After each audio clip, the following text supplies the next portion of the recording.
Merdeka, merdeka, merdeka. Allahu Akbar.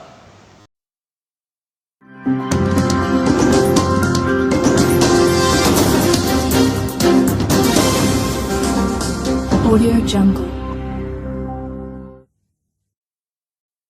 Ya, selamat sore Pak Edi.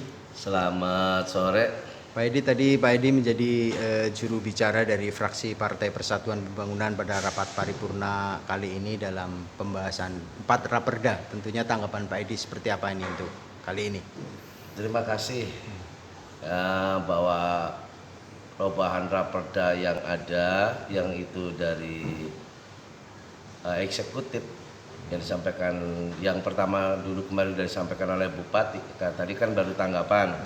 Nah, tanggapan dari masing-masing fraksi, terutama fraksi kami, fraksi P3, menyoroti beberapa pandangan-pandangan yang sudah disampaikan.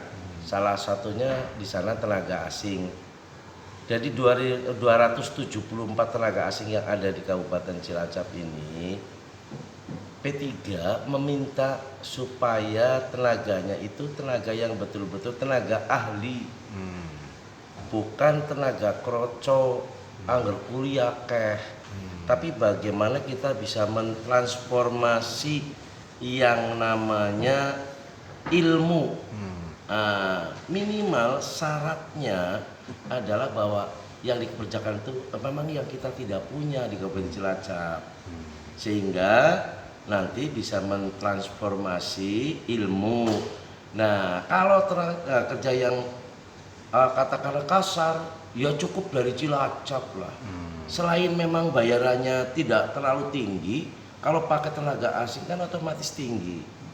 Nah, bukan itu saja, pajak yang harus kita dapatkan dari tenaga asing itu betul-betul ada manfaatnya buat feedback kita, sehingga ini Cilacap ini menjadi proyek nasional loh ini ke depan, makanya ini harus diperhatikan betul-betul. Apalagi sekarang contoh air minum mungkin sekarang belum bermasalah. Nanti kalau ke depan ini sudah menjadi kota, terus kemudian air minumnya belum bisa mengcover segala kebutuhan air minum, ini juga lah menurut P3 adalah yang beberapa diserahkan sama swasta, sehingga ada kerjasama, dan itu tetap income-nya, pendapatannya tentu saja untuk pendapatan daerah. Yang sekarang kan mereka penyewa-penyewa, begitu ada kerusakan dan sebagainya, kerugiannya kan juga masyarakat yang nanggung, tapi kadang-kadang pelayanannya kurang maksimal. Itu di air. Nah, kemudian perizinan-perizinan yang lain ini harus tepat sasaran, jangan sampai masyarakat pengguna perizinan ini nanti dirugikan. Apalagi tadi disampaikan kan ada perizinan yang berisiko itu. Nah, makanya ke depan ini harus mempersiapkan tentu saja tenaga-tenaga yang memang cukup diandalkan, bagaimana perizinan dibuat ke depan itu tidak ada efek samping yang nanti bisa bermasalah hukum di kemudian hari. Nah, itu yang implikasi-implikasinya tentu saja hal itu.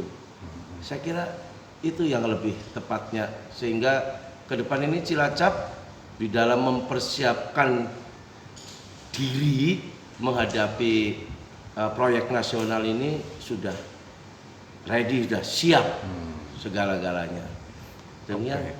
Oke, terima kasih Pak Edi. Tadi juga ada pelaksanaan Pilkades ya serentak di Kabupaten Cilacap tanggal 28 Maret 2022. Tentunya pelaksanaan Pilkades ke depan ini akan seperti apa ini, Pak Edi? Ya, Perda nomor 5 tahun 2015 kalau tidak salah itu kan sudah mengatur. Hanya memang ada perbedaan di sedikit sini. Kalau dulu Pilkades itu bisa saja kepala desanya naik di panggung di sana dipertontonkan. Nah, sekarang itu bisa dengan istirahat di tempat lokasi atau mungkin di rumah, karena sekarang tata cara pemilihannya itu sudah tidak harus di lapangan, tetapi di masing-masing RW atau kadus di wilayahnya, dan itu bisa langsung dimonitor, sehingga tidak harus di sana di permalukan yang tidak jadi, begitu tidak jadi turun, wah ini mentalnya sudah down lah saat ini enggak. Kemudian yang lebih utama lagi, pilkades sekarang bisa dikatakan diomong gratis ya gratis. Masalahnya pemerintah sudah membantu kurang lebih setiap pilkades itu 50 juta. Nah tadi dari beberapa fraksi yang ada juga menyampaikan yang ke depan kalau bisa ditambah.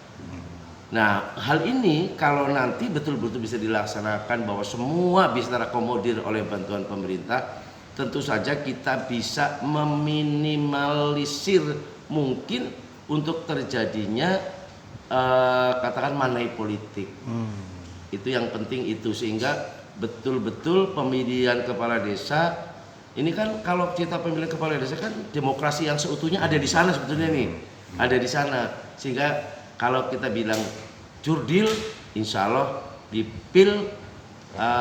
kades yang akan datang mudah-mudahan akan lebih baik, sehingga nanti pertentangan di bawah ini yang biasanya cukup keras besok sudah tidak terjadi lagi. Demikian Mas. Ya, Oke, terima kasih Pak Edi. Sukses selalu untuk Partai Persatuan Pembangunan Amin. Kabupaten Cilacap. Assalamualaikum warahmatullahi wabarakatuh. Merdeka, merdeka, merdeka. Allahu Akbar.